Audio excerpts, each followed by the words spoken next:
Voy a tratar sobre el principio antrópico, es algo que me ha llamado la atención desde hace tiempo y bueno, el principio antrópico es una cuestión en el fondo metafísica, aunque está siendo sostenido desde hace tiempo por cosmólogos o físicos o algo parecido, ¿no?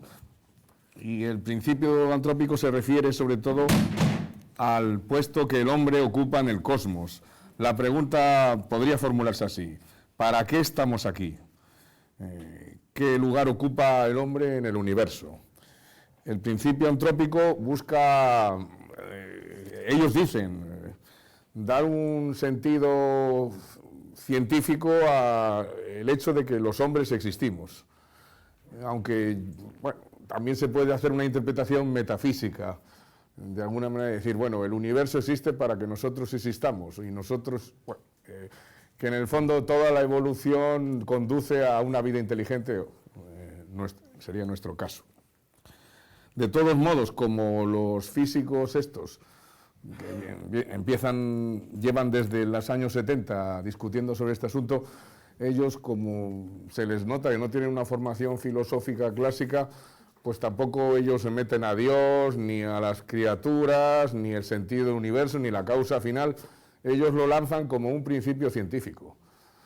Entonces, bueno, el principio antrópico al final se puede leer de muchas maneras y hay diversas variantes.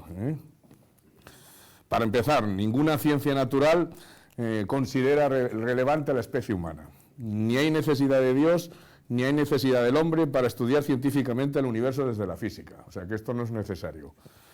El principio copernicano sostiene lo contrario del principio antrópico y fue formulado en 1948 por Hermann Bondi. Este principio sostiene que nuestra posición de observadores del universo no es privilegiada ni distinta de otras posiciones. Y el principio antifinalista sostiene que toda interpretación finalista de los fenómenos naturales no es válida y va en contra de toda la objetividad de la ciencia natural. El principio antrópico, diríamos que es un principio metafísico, por lo menos lo interpreto yo así, es finalista y es antropocéntrico. Este principio afirma que las condiciones físicas de la Tierra han sido tales que han hecho posible la evolución de las especies y el surgimiento de la especie humana. Stephen Hawking afirma que el principio antrópico consiste en afirmar que vemos el universo en la forma que es porque nosotros existimos. Claro. ¿Cómo sería el universo si los hombres no existieran? Eso es como cómo serían las cosas en sí mismas independientemente de su ser conocidas por nosotros. Bueno, preguntas carentes de sentido desde la filosofía idealista trascendental, ¿no? Nos podemos plantear la siguiente pregunta: ¿por qué es tan grande el universo? Es que también aquí hay que tener en cuenta que los físicos van encontrando cosas que les asombran y, bueno, eso también es una especie de impulso que les hace llegar a estas afirmaciones, ¿no? La respuesta, desde el principio antrópico, podría ser así: porque si fuera significativamente más pequeño el universo, no estaríamos aquí para observarlo. Otra nueva afirmación antrópica. Brandon Carter lo inventa esto en 1973. Tiene un artículo de 1974 y distingue entre principio antrópico débil, principio antrópico fuerte. Él ya plantea él es el primero que lo tematiza todo esto.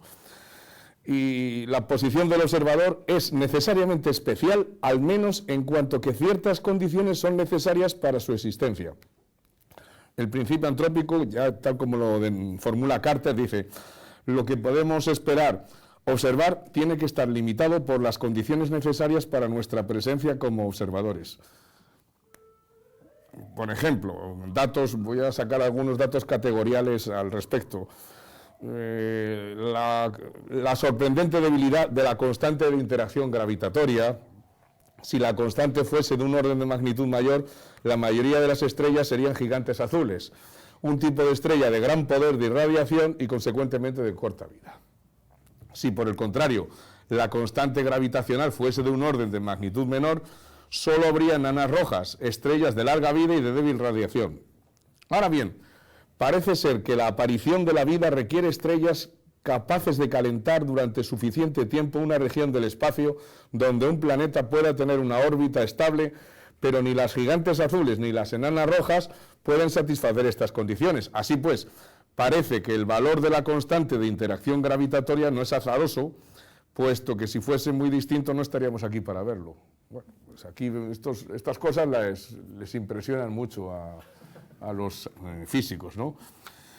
Otro argumento de Carter: el valor de la constante de interacción asociada a la fuerza fuerte o nuclear apenas basta para mantener los protones y neutrones en los núcleos. Solo con que fuera un poco más débil, el hidrógeno sería el único elemento existente, lo que probablemente explicaría también la presencia de la vida. Collins y Hawking conocieron una versión inédita anterior y del artículo de Dicke, otro físico de 1961, y publicaron un artículo en el 73. Como bien dice Gustavo Bueno, el principio antrópico considera al hombre como figura implicada en el arjé o en el telos del universo, concebido como un proceso evolutivo monista. Sin embargo, pudiera haber otras versiones con sentido pero sin Dios en un multiverso de infinitos universos paralelos, como sugieren Everett o Hawking o Barrow, este es más reciente. Entonces podría prescindirse del aspecto más teleológico que percibimos en todas estas versiones y concluir en un sentido al estilo del eterno retorno de Nietzsche con repeticiones infinitas. Bueno, Nietzsche sostenía que en un universo finito, en un tiempo infinito, tendría que haber al final repetición.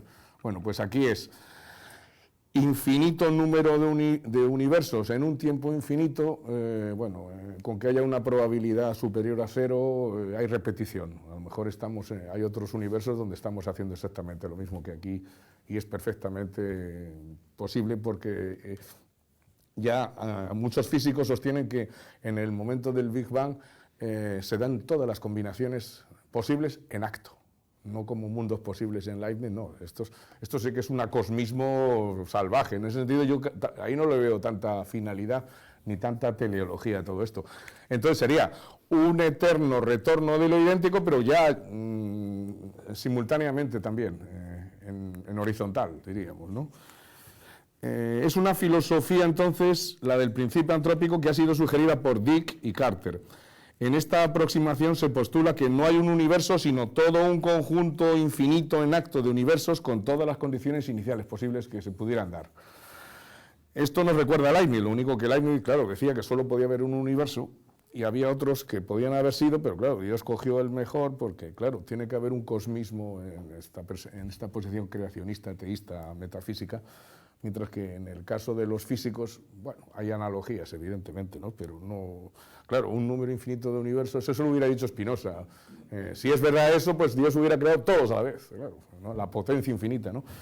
Bueno, pues Hawking y Collins en el 73 plantean un número de universos muy grande con todas las combinaciones posibles. Según Leibniz, el entendimiento divino es el país de los posibles. Hawking habla de una selección natural de universos. Nacen todos los universos y luego pues, unos valen, otros no, son esas cosas que pasan, ¿no? Y la respuesta a la pregunta de ¿por qué es isotrópico el universo? Porque estamos aquí. El hecho de que hemos observado que el universo es isótropo es, por tanto, solo una consecuencia de nuestra propia existencia.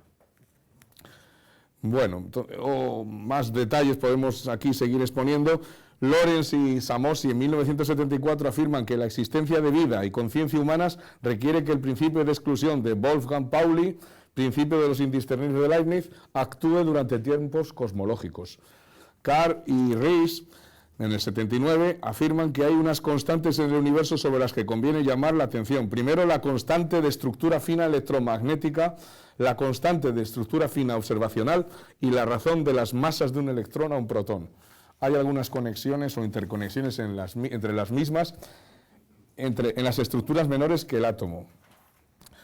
Bueno, hay bastantes datos que alimentan estas ideas del principio antrópico.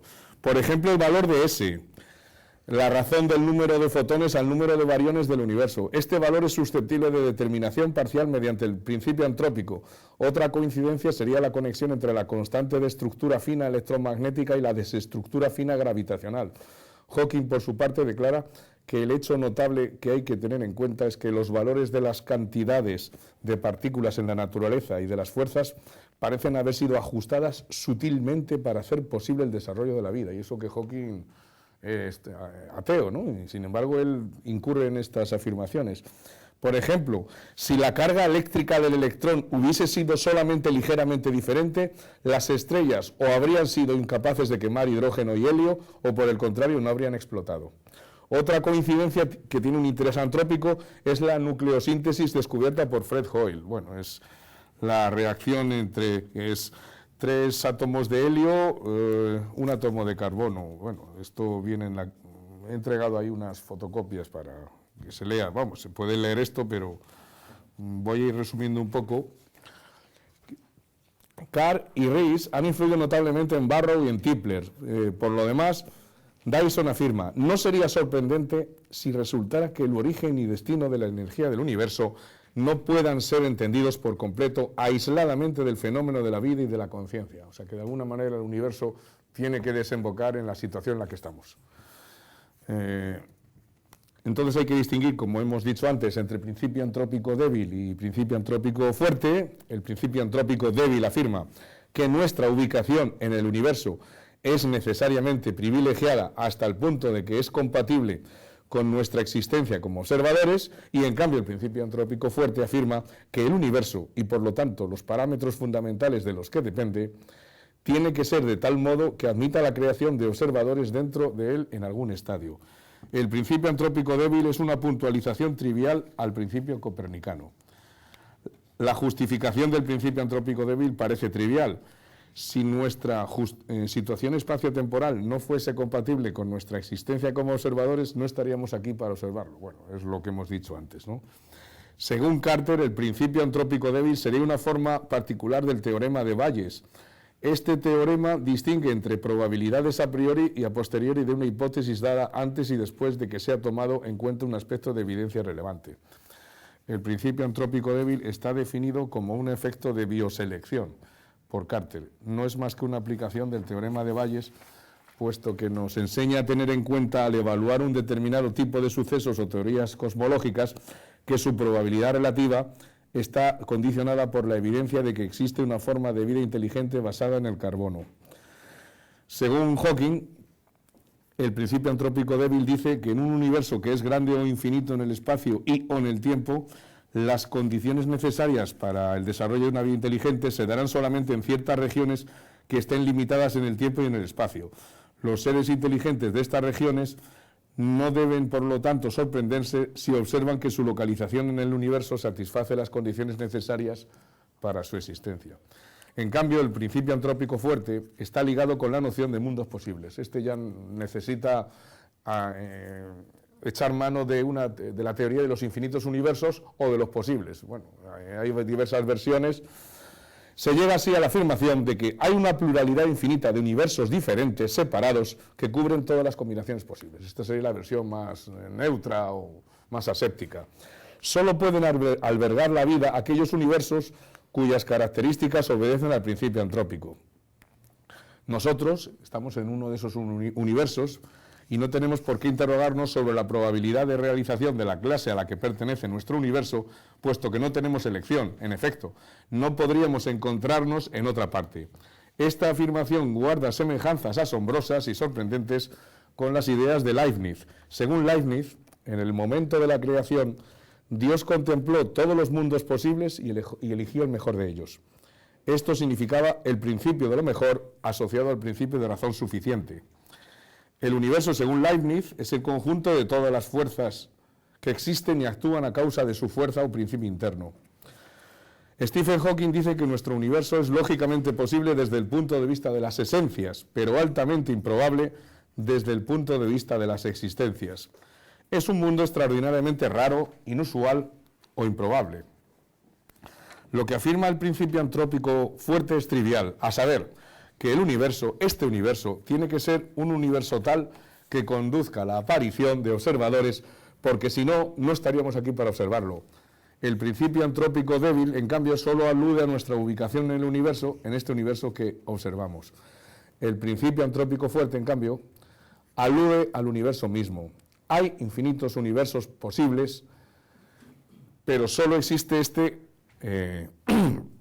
con vida. Claro que también hay otra versión del principio antrópico fuerte que dice que no es que haya universos posibles, que hay universos reales. Ha tenido lugar una selección natural darwiniana de universos. De esta selección natural ha resultado nuestro universo. No haría falta, desde esta perspectiva, un Dios creador que creara de entre una infinidad de universos posibles el mejor de los mundos posibles. Según afirma Hawking, el principio antrópico fuerte establece que o hay muchos universos diferentes o muchas regiones diferentes de un único universo, cada uno con su propia configuración inicial y tal vez con su propio conjunto de leyes de la ciencia. En la mayoría de estos universos, las condiciones no serían apropiadas para el desarrollo de organismos complicados. Solamente en los pocos universos que son como el nuestro se desarrollarían seres inteligentes que se harían la siguiente pregunta: ¿por qué es el universo como lo vemos? La respuesta entonces es simple: si hubiese sido diferente, entonces nosotros no estaríamos aquí. Bueno, es una pregunta que también se hace Leibniz, ¿no? ¿Por qué Felipe González ganó las elecciones el 28 de octubre de 1982? Pues porque es este universo. Si las hubiera perdido, estaríamos en otro universo. Bueno, pues sí, es muy parecido, ¿no? En fin. Hawking critica estas ideas, ¿no? Y entonces formula dos principales objeciones. La primera, contra la propuesta de considerar la existencia de infinitos universos, Hawking apela al principio de economía, según el cual hay que eliminarlos de la teoría. Por lo demás, si hay varias regiones en un solo universo, las leyes de la ciencia tienen que ser las mismas en cada región, porque de otro modo uno no podría moverse con continuidad de una región a otra. En este caso, las únicas diferencias entre las regiones estarían en sus configuraciones iniciales y, por lo tanto, el principio antrópico fuerte se reduciría al principio antrópico débil. La segunda objeción de Hawking afirma que el principio antrópico fuerte va contra la historia de la ciencia por su carácter metafísico y teleológico. Según el principio antrópico fuerte, este es el universo posible que realmente existe porque estamos nosotros precisamente en él. Puede haber infinitos universos, pero solo existe este, el único realmente existente, porque si no, no podríamos hablar de él, y si no fuera así, no podríamos hablar de él. Sí, me he equivocado aquí. Bueno. Leibniz diría que vivimos en el mejor de los mundos posibles porque este es el único mundo posible realmente existente. Este mundo real es el mejor de todos los mundos posibles porque es el único que existe. Bueno, son parecidos discursos, ¿no? El principio antrópico fuerte exige entonces una teoría de los mundos posibles. La diferencia entre Leibniz y los físicos estos contemporáneos es que los partidarios del principio antrópico fuerte hablan de que todos los infinitos universos posibles están existiendo ya. La justificación de la multiplicidad de universos reales radica en la afirmación de que un conjunto de otros diferentes universos es necesario para la existencia de nuestro mundo. Llegamos así al principio antrópico final. Aquí ya la teleología ya está descaradamente expuesta a la vista de todos. Es lo siguiente: el procesamiento inteligente de información tiene que llegar a existir en el universo y una vez que llegue a existir, nunca perecerá. O sea que esto va a ser eterno ya. En un número infinito de universos basta con que exista lo que he dicho antes, una leve posibilidad o probabilidad de que tenga lugar algo para que ese algo se repita infinitas veces. O sea que Jesucristo puede que haya sido crucificado ya, no sé, infinitas veces, ¿no? La cosa tiene su miga, ¿no? Según la teoría de Everett, cada resultado de una medición lleva asociado un universo distinto. Según John Wheeler, este fue un físico que nació en 1908 y murió en el año 2011, hace unos añitos, ¿no?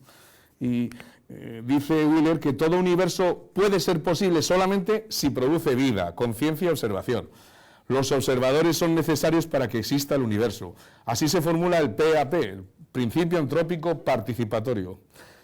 El PAP es altamente especulativo y metafísico. Wheeler se pregunta si no serán los observadores unos seres necesarios para la existencia del universo. George Ellis, este es un astrónomo cristiano y entonces él quiere compatibilizar la teología con estas cosas, ¿no? y decía en el año 1979, que un universo inhomogéneo y caótico contendría una multiplicidad infinita de universos en miniatura, mini-universos. El universo que observamos sería uno de ellos. Formuló así el principio antrópico cristiano, según el cual Dios creó el universo para que existieran seres inteligentes, responsables y libres, que fueran capaces de amar y así hacer partícipes de sus cualidades más excelsas a otras criaturas. Esto me recuerda a Santo Tomás o a los clásicos, ¿no? Bueno, es que él es cristiano, claro, tiene que seguir con la tradición, ¿no? La doctrina de Barrow-Tipler aboca a la tesis del diseño inteligente. Esto ya entramos en el terreno de la teleología y de las causas finales, ¿no? El principio antrópico se relaciona entonces con la tesis del diseño inteligente, con la causa final que dirige la creación del universo y su evolución. Existe entonces un universo posible diseñado con el fin de generar y sustentar observadores. Esta sería la versión teleológica. Para que un universo contenga vida inteligente, con observadores humanos, es necesario que inicialmente haya un conjunto de otros universos diferentes al nuestro. Como hemos dicho antes, ¿no? El procesamiento de información tiene que llegar a existir en el universo y una vez que llegue a existir, esto va a seguir, no va a perecer, ¿no? El principio antrópico final es teleológico. Hay sentido en el universo, o al menos en algún universo, puesto que la evolución de algún universo está abocada a la aparición de la vida humana, de la vida inteligente, para que el universo pueda ser observado, al menos algún universo, diríamos, podría ser observado. Y podría aparecer así una teoría del universo que en un multiverso bien podría abocar a una cantidad infinita de teorías del universo, porque habría otros infinitos sujetos elaborando teorías del universo, al haber una pluralidad infinita de observadores inteligentes en diversos universos y en diversos mundos. La cosa se complica, claro. Según John Barrow, que en un libro del año 2010, El libro de los universos, hace ya tiempo que los cosmólogos han percibido la existencia de vínculo sorprendentemente estrecho entre las propiedades del universo a gran escala y la existencia de vida en él. Barrow afirma que el principio antrópico no es una teoría científica cuya verdad o falsedad pueda probarse, es únicamente un principio metodológico que impide sacar conclusiones erróneas a partir de las pruebas. Reconoce que hay propiedades del universo que son necesarias para la evolución y persistencia de la vida en él, de modo que no es posible observar que sean distintas de lo que son. O sea, que tienen que ser así porque sí. Es necesario tener en cuenta el principio antrópico, utilizarlo, dice Barrow. El singular comportamiento de los universos inflacionarios, eternos y caóticos indica por qué es esencial tener en cuenta la selección antrópica. Hay que considerar los universos posibles. No nos queda más remedio que reconocer que los distintos universos generados por la inflación eterna podrían mostrar también físicas muy distintas. El principio antrópico manejado por Barrow nos obliga a limitar nuestra atención a los universos en los que pueda surgir vida inteligente y observadores conscientes. Gustavo Bueno, desde la perspectiva del materialismo filosófico, distingue entre idealismo, los fenómenos son proyecciones del sujeto hacia el locus apparens de los objetos, y el realismo, los fenómenos son reflejos en mi cerebro de objetos. El mundo objetivo se nos presenta como una suerte de espectro de absorción practicado por nuestra subjetividad al intervenir en una realidad envolvente. La morfología del mundo de la ciencia tiene que estar dada en segmentos suyos esenciales a escala del cuerpo humano. Y este es el fundamento más profundo en el que podría asentarse el llamado principio antrópico. El objeto real es el mismo objeto conocido. Según afirma Gustavo Bueno en su teoría del cierre categorial, las categorías científicas ofrecen las bases más seguras para la posibilidad misma de la vida del hombre en el mundo, siempre que esta vida se suponga ya dada. Por lo demás, las relaciones existentes entre los términos de un campo noseológico de objetos materiales y que constituyen las identidades sintéticas de las ciencias tienen lugar siempre a escala de las operaciones quirúrgicas. Esto significa que tales operaciones y tales relaciones no son independientes del propio sujeto operatorio que las ejecuta. Esto es tanto como reconocer que las leyes de la naturaleza, que son conjuntos de esas relaciones, no son leyendas metafísicas o absolutas, sino leyes de la naturaleza centrada en torno al hombre, es decir, leyes del mundo del hombre. Si el mundo hubiera sido diferente, los hombres habrían formulado otras leyes físicas. Y claro, todo esto que estamos tratando ya tiene unos antecedentes filosóficos no categoriales. Por ejemplo, tenemos a Demócrito. Una de las doctrinas más curiosas de Demócrito y del atomismo es la pluralidad infinita de universos que se están haciendo y deshaciendo constantemente. Hay infinitos mundos, mundos, universos, la lectura podría valer de las dos maneras. Si hay un número infinito de átomos en un vacío infinito, tiene que haber un infinito número de mundos que se están formando y destruyendo continua y eternamente. Hay infinitos mundos que son engendrados y perecederos. Dice Demócrito que existen infinitos mundos, algunos de los cuales no solo son semejantes entre sí, sino que no hay ninguna diferencia entre ellos. O sea que la tesis de la repetición de alguna manera estaba implícita en el atomismo, que claro, como quedan muy pocos trozos de Demócrito, pues no es muy famoso. Entonces, la tesis de los infinitos universos sostenida por Demócrito es una de las más curiosas del atomismo griego. Es una verdadera anomalía filosófica en el mundo antiguo caracterizado por su monismo y su cosmismo. En la doctrina atomista no hay teleología, digamos que los mundos son infinitos, diferentes en tamaño, en algunos no hay sol ni luna, en otros son más grandes que en el nuestro los átomos, en otros son más numerosos, los intervalos entre los mundos son desiguales.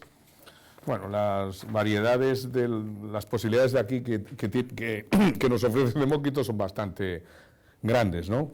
En el fondo no hay cosmos, porque no hay orden ni sentido del universo en el caso de que se interprete a Demócrito en el sentido de un universo único, pero infinito como un multiverso, ni de ninguno de los universos infinitos en número existentes.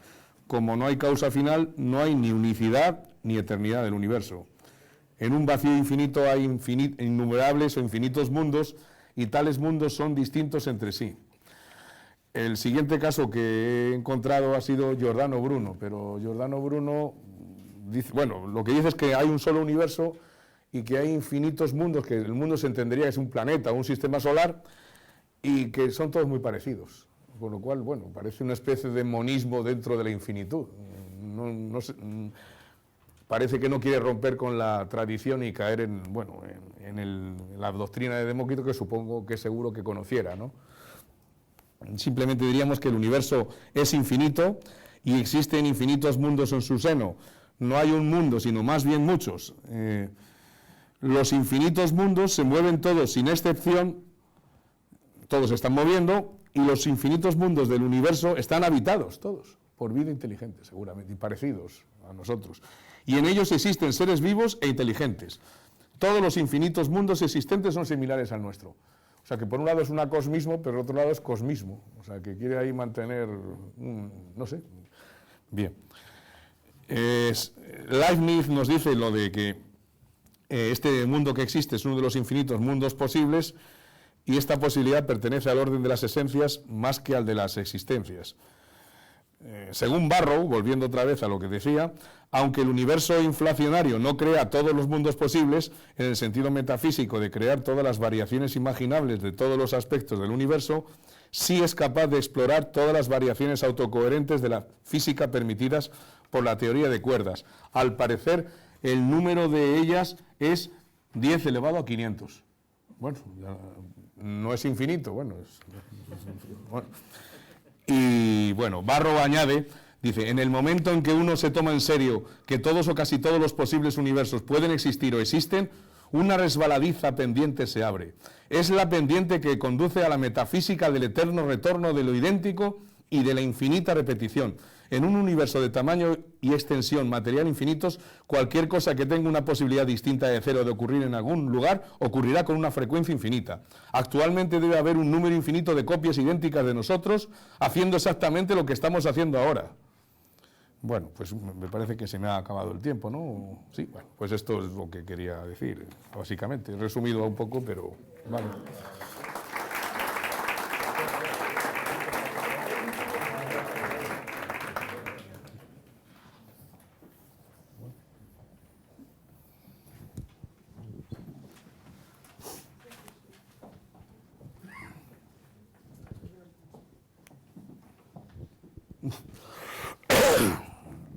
No, Felipe, muy bien. Ah. Pero me parece que exagera un poco en el pitorreo a los cosmólogos.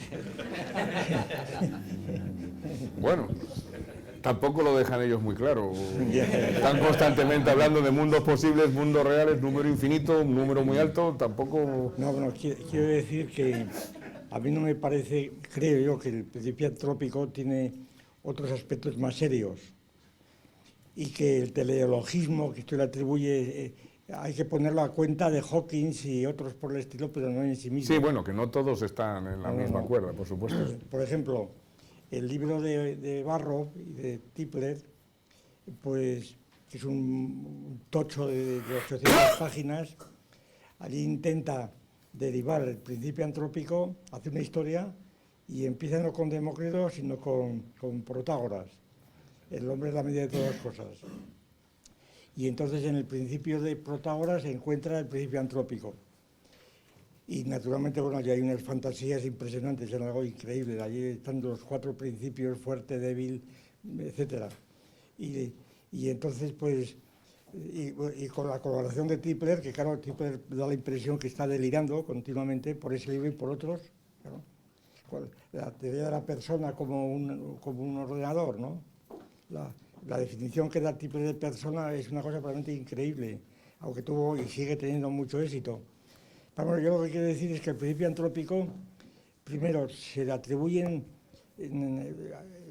pues, orígenes muy precisos en la época de Dirac, en los años 30, cuando Dirac presentó unas correlaciones realmente asombrosas entre números no métricos, es decir, por ejemplo, pues la velocidad que tenían los electrones para atravesar un átomo y cosas de ese tipo, ¿no?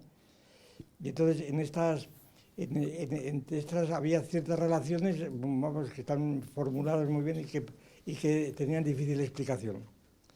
Unas relaciones entre otras relaciones fueron un sistema de 3 o 4 relaciones y entonces pues sí, parece que había que dar cuenta de esto o que fueran por el azar. Bien, por lo que yo conozco, el principio antrópico, cuando se formuló realmente en la época moderna, al margen de lo de Dicker y demás, es con Brandon Carter, efectivamente, en el centenario de Galileo, de Copérnico, en Cracovia, donde fue organizado por el Papa, por Juan Pablo, el Papa polaco, ¿no? Pablo VI. No. Juan Pablo II. Pero si es del año 73, no... Bueno, es cuando era todavía obispo, supongo. Sí. Y entonces, pues por eso tuvo una gran aceptación en el Vaticano, el principio antrópico de Carter y demás. Y entonces resulta que claro, hay una diferencia muy grande. Yo creo que la teleología la pone cuando dicen que el mundo, el fuerte, ¿no? Sí, claro, el fuerte tiene que estar calculado para que aparezca el hombre. Claro, pues porque el hombre se haya aparecido.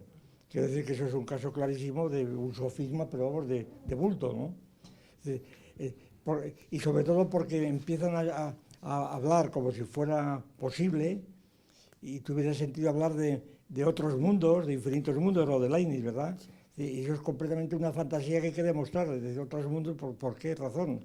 Porque otros mundos o bien no tenían nada que ver con el nuestro y entonces no había forma de llegar a ellos ni de ellos a nosotros. No, claro, es que estarían lejos todos ellos. No, es que no.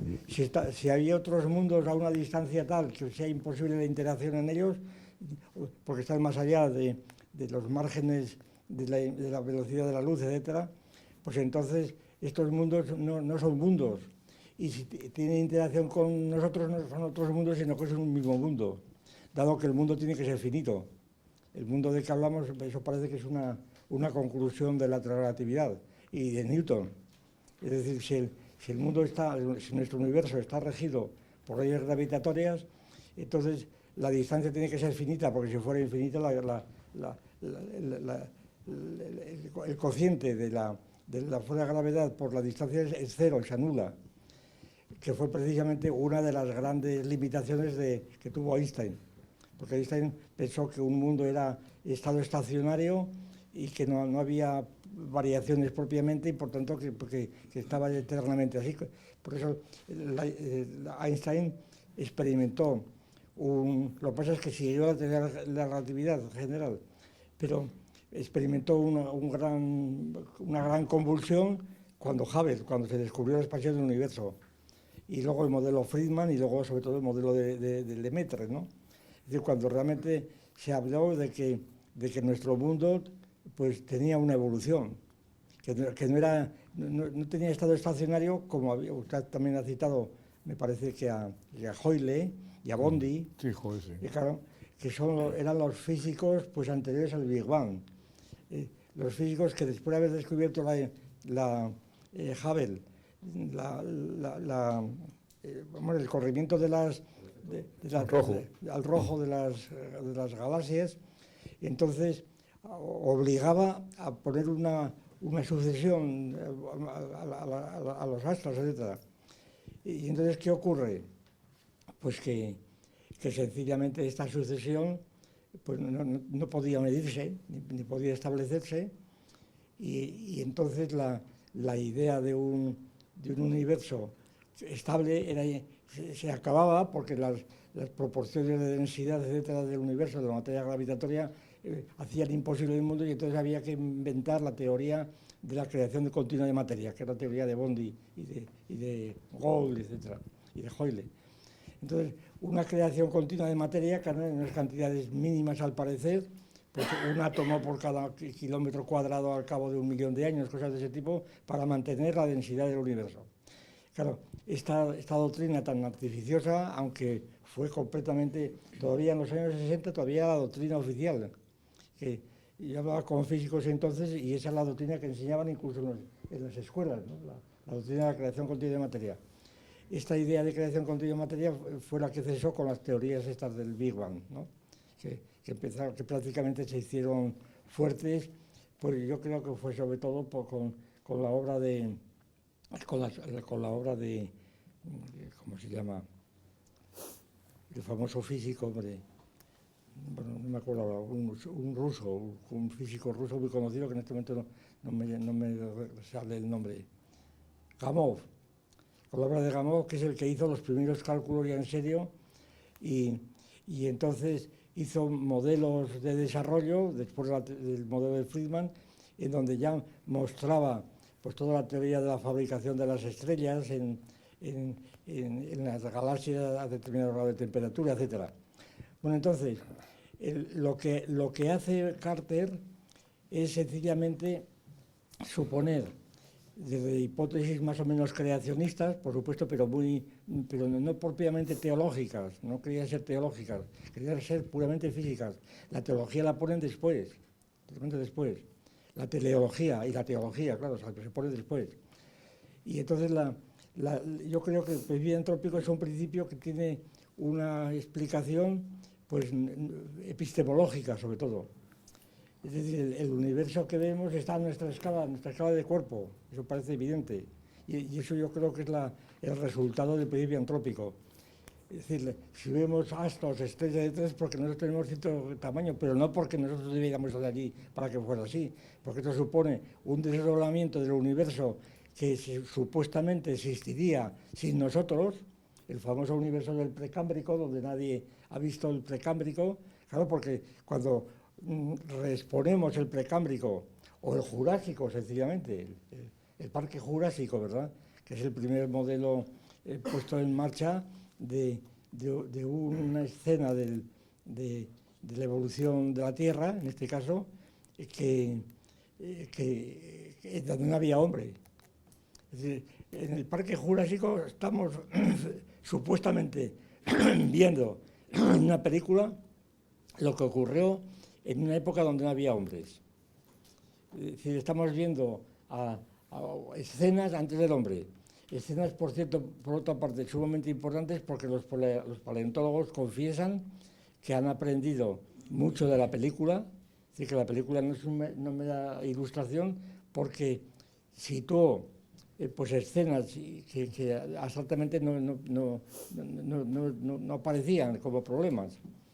Y entonces, esta misma idea de una representación pues plástica sin el hombre, anterior al hombre, Entonces, ¿qué sentido puede tener esto? Claro, si se supone, no es que el hombre estaba ya previsto, pero es una cosa parecida también, que lo hemos comentado muchas veces. Yo recuerdo que tuvimos una discusión el año 92 en la exposición de Sevilla, una exposición de Sevilla donde había en un ómnibus, te proyectaban allí una película de ómnibus en donde, bueno, había dos versiones.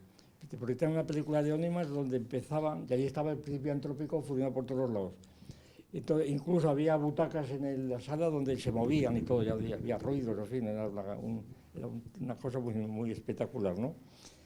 Entonces, ¿qué pasa? Que entrabas a la sala, estaba todo negro, en silencio, y veías ahí un punto negro en una pantalla, un punto brillante en una pantalla. Ese punto de repente empezaba a crecer la inflación, y entonces había unos ruidos, unos acordes tremendos, no era música todavía, eran unos ruidos tremendos que recordaban un poco los golpes de la creación de Haydn, por cierto, ¿verdad? Cuando empieza la creación de Haydn hay unos acordes que parece que se rompen todos los baffles de la casa y entonces empieza el mundo.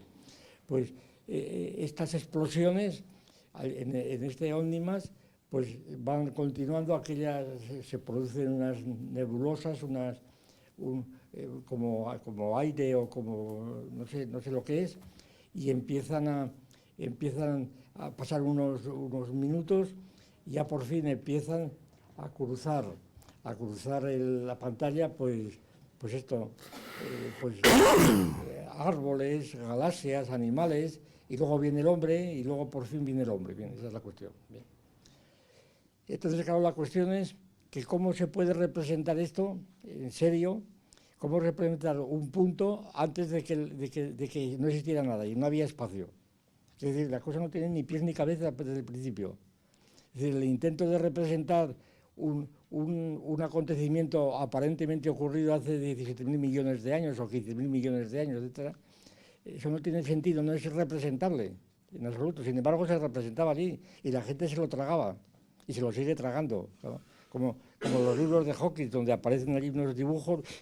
A mí me parece que todo eso es pura fantasía, una cosa completamente acrítica, no ya metafísica. Eso. ¿Por qué? Porque se supone que hay unos acontecimientos que pueden hablarse sin el hombre y que hay un mundo previo al hombre. Y por eso los mundos posibles, porque hay mundos que el hombre no conoce. Pero claro, ese es el supuesto. Si suponemos que el mundo en que nos movemos, el mundo precámbrico, es nuestro propio mundo, es decir, y es la única manera de entenderlo además, es decir, si, por ejemplo, la famosa teoría, ya que hemos hablado del Parque Jurásico, la famosa teoría de la destrucción de los dinosaurios, pues a cuenta de ese meteorito que cayó en México. Claro, ¿cómo se puede representar esa teoría o probar si no vamos a México y vemos allí realmente el hoyo que al parecer hizo aquello, con todas las discusiones de si fue aquello o otra cosa? Es decir, que tiene que haber objetos que sean visibles hoy y no que fueron vistos hace años pero que ya no los ve nadie. Eso es imposible. Tiene que haber visiones actuales que nos vinculen a las anteriores. Si no, es toda una pura fantasía. Y a mi juicio es lo que le pasa con el Big Bang y lo que pasa con los cosmólogos. El caso más escandaloso que yo he conocido ha sido, y hablamos de él hace unos años, cuando apareció el libro varias veces aquí, las teorías de Vilenkin, que fueron muy famosas hace unos años. Esto que ha dicho usted, el universo inflacionario, en donde constantemente está saliendo billones y billones de universos iguales que nosotros, ¿verdad?, con ligeras variaciones, y todas estas fantasías de la selección natural. Bueno, todo esto no es que sea metafísica, es que esto es hiperfísica, esto no es nada. No es nada, es simplemente tomar una serie de ecuaciones, extrapolarlas y empezar a interpretarlas completamente a bulto. Es decir, yo creo que, a pesar de que es una de las razones por las cuales los cosmólogos han adquirido un gran prestigio, la prueba es pues todas las pruebas que hace la NASA, por un lado, las que hace el CERN, todas estas pruebas famosas, en donde la búsqueda del bosón de Higgs, etcétera. Claro, las pruebas son totalmente contradictorias, porque si lo que se pretende, según dicen constantemente muchos de los agentes de estos, y eso se ha extendido por todo el mundo, aquí en Oviedo hay varios físicos de la Universidad de Oviedo, pero también de Madrid y de otros sitios que están trabajando allí, ¿verdad? Y que tienen una forma de trabajo. Ahí lo que te dicen, yo he hablado con algunos de ellos, es que se trata de encontrar la reproducción literal en Ginebra, en el acelerador de partículas, las condiciones primeras del Big Bang. Pero claro, si realmente esta hipótesis fuera la real, entonces sería catastrófico, porque las condiciones primeras del Big Bang son incompatibles con nuestro mundo. Por de pronto haría falta temperaturas de millones y millones de grados, donde desapareciera Ginebra y todo lo que le rodea, y todos nosotros como natural. Y por supuesto los físicos que están viendo allí. Es decir, que es una cosa totalmente contradictoria. Y sin embargo siguen adelante con ello, siguen adelante. Ahora, yo creo, sin embargo, que por eso yo creo lo que hay que distinguir urgentemente es lo que entendemos por universo físico que nos rodea, lo que llamamos nosotros MSUI, es decir, el universo constituido por los bosques, por las montañas que vemos, por el sistema solar, por las galaxias que vemos. Ahora, cuando empezamos ya a rebasar pues el volumen del universo atribuido, el volumen visible, 10⁻⁸, dicen algunos, ¿verdad? Bueno, como se dicen 85, completamente, es una cosa de una cara impresionante, ¿verdad? En los libros donde te exponen esto con toda solemnidad. Naturalmente, estas cifras están fundadas en ciertos supuestos que luego se dividen y sale lo que sale. Pero a mi juicio no tiene el menor fundamento científico, es ciencia ficción, sencillamente es ciencia ficción. Y esa ciencia ficción no es fácil discriminarla de la ciencia efectiva, ¿claro?